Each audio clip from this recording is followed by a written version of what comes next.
नमस्कार, मैं हूं कुलदीप कुमार राउत और आप देख रहे हैं फॉरएवर न्यूज। आखिरकार अजीत पवार दादा ने 32,000 फीट की ऊंचाई पर से जिस दिन उनकी मौत हुई थी, लास्ट कॉल किसको किया था, इस बात का खुलासा हो गया है।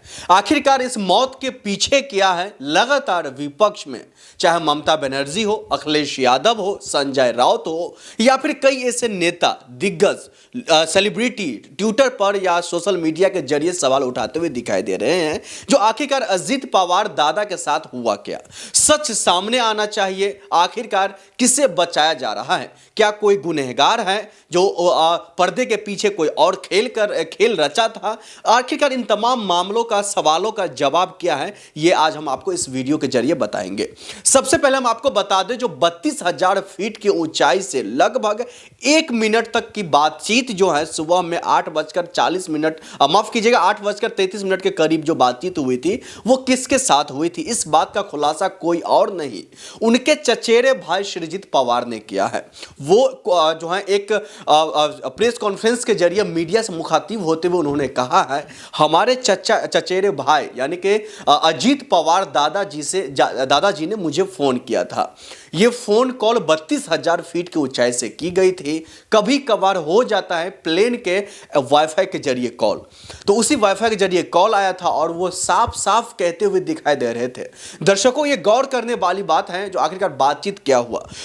अजीत पवार साफ साफ कहते हुए दिखाई दे रहे थे, किसी और को नहीं, वो अपने चचेरे भाई श्रीजीत पवार को।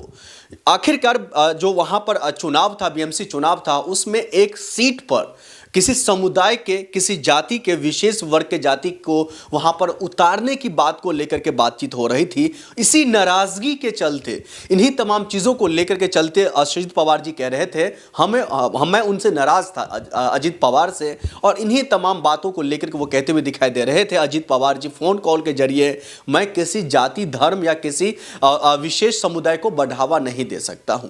अब ऐसे में साफ साफ ये देखा जा रहा है, वो किसी जाति को लेकर के या फिर किसी समुदाय को लेकर के बहुत स्पष्ट थे।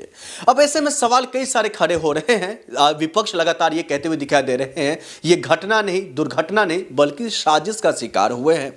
उसी बीच में महज 2 से 3 दिन के बाद उनके पत्नी सुनेत्रा पवार को उप मुख्यमंत्री बनाना, उसके बाद उनके परिवार में कलह होना, एक तरफ जो है उनके जो चचा हैं वो उस शपथ ग्रहण में नहीं पहुंचना, उसके बाद उनकी बेटी को नहीं पहुंचना, एनसीपी के कार्यकर्ता का नाराज होना, ये क्या कुछ दर्शाता है? क्या कुछ कोई बड़ा राज जो है छुपाने की कोशिश हो रही है? आखिरकार इन तमाम मौत के पीछे जो विपक्ष लगातार कह रही है, जो किसी न किसी का हाथ है, तो इन तमाम मामलों को लेकर के जांच होनी चाहिए। हालांकि सीबीआई की जांच की बात ममता बनर्जी पहले कह चुके हैं, लेकिन इन मामलों को लेकर के, अजीत पवार दादा के घटना को लेकर के सीबीआई की जांच तो दूर की बात है, एक इंक्वायरी भी होता हुआ उच्च स्तरीय नहीं दिखाई दे रहा है। और अगर हो भी रही है तो वो पब्लिक डोमेन में नहीं है, लोगों का हक है। अजीत पवार दादा के एक अलग फैन फॉलोइंग है महाराष्ट्र में, एनसीपी का एक अलग फैन फॉलोइंग है।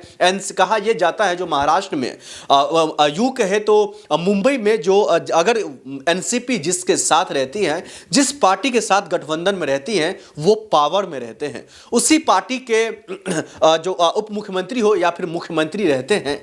लेकिन एकाएक इतनी जल्दबाजी में इस तरीके की उप मुख्यमंत्री बनाना उनकी पत्नी को, ये बहुत कुछ कहीं ना कहीं छुपाने की कोशिश हो रही है। ये हमारा नहीं, ये फॉरएवर न्यूज़ का नहीं, बल्कि ये स्टेटमेंट जो है विपक्ष का लगातार होता हुआ दिखाई दे रहा है। वही हम आपको बता दें, इस दुर्घटना के बाद से सन्नाटा सा छा गया है। उनका अंतिम संस्कार भी हो गया। उनका जो है पार्थिव शरीर को लेकर के जिस तरीके की बातें होती हुई दिखाई दे रही थी, पोस्टमार्टम के बाद खुलासा होगा, बम था, क्या कुछ नहीं।